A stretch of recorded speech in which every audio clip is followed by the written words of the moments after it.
In my lab, we use flames to make nanoparticles. The same way a candle makes black nanoparticles deposited on a white plate is the way we also use in our laboratory to make smart nanoparticles for biomedical applications.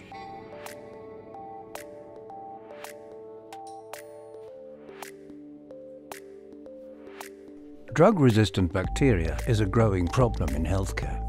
If bacteria infect wounds or form colonies on the surface, on medical devices or implants, they can cause serious infections. Georgios Sotiriou and his team at Karolinska institutet develop nanoparticles that can kill or inhibit the growth of bacteria. So really the uniqueness of nanotechnology for biomedicine lies at the really small size that makes it possible suddenly to have materials interacting with these really small biological entities that we have inside our bodies.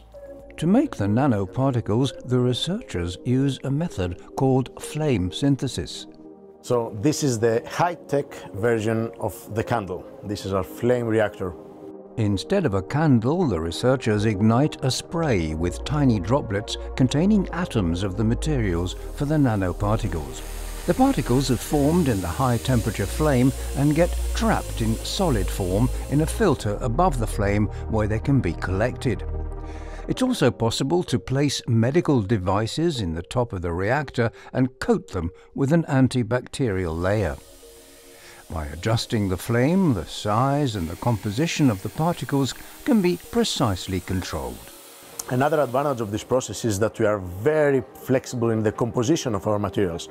We literally look at the periodic table of elements and we choose the elements that we want to produce, and these particles might have different properties, like different color or different chemical properties or electronic properties.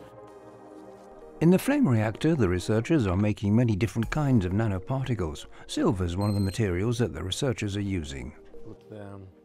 And this is the control, yes. One of the very powerful antimicrobial nanoparticles is silver. We call it nanosilver. But what we really try to do in our lab is control these properties of silver that are very important for its antibacterial performance. So what we try to do is control the size, the way they dissolve, and most importantly, we try to find ways to incorporate them in existing medical devices. That way, we can utilize and harness the powerfulness of this very antibacterial material and use it to inhibit bacterial infections in the human body. The nanoparticles can also be designed to perform tricks, like heat up when they are hit by near-infrared light. These light-activated nanoparticles can then be placed on fibers in wound dressings. So the way these devices could be used in the clinics is by applying, for example, these patches on the skin infection or on the wound, and then the healthcare personnel comes to treat the patient with a simple flashlight that emits light at a specific wavelength that does not harm the human tissue, and just for a few minutes shine some light on these smart patches. That is enough to kill the bacteria on that area and reduce the infection. But the use of nanoparticles in medicine doesn't stop with infection. Georgios Sotiriou's team is investigating other uses as well. Another way that we can use nanoparticles in biomedicine is to use them as drug nanocarriers. You see, there are several drugs that when you inject them into the body, our body attacks them. So we need to find ways to protect these drugs in order to reach the target organ that we want them to treat. That's where the particles come in. By loading these drugs onto particles, we protect them from this degradation that happens inside the body and making it possible to reach the target organ and have the therapeutic outcome that we want. The goal is to bring the nanoparticles to the market and help patients in the clinics. A key to reaching this goal is the flame reactor, which makes it possible to produce nanoparticles on an industrial scale. And now when we talk about nanoparticles for biomedicine and nanoparticles in general for that matter, one of the major bottlenecks that we have today is that it's quite difficult to make large quantities of nanoparticles with reproducible properties over different batches.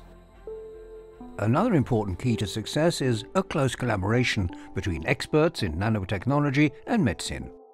So ever since I set up my laboratory here at Karolinska Institutet, I have been discussing with my clinical colleagues and biologists, trying to identify important medical challenges where materials and nanotechnology can offer innovative solutions.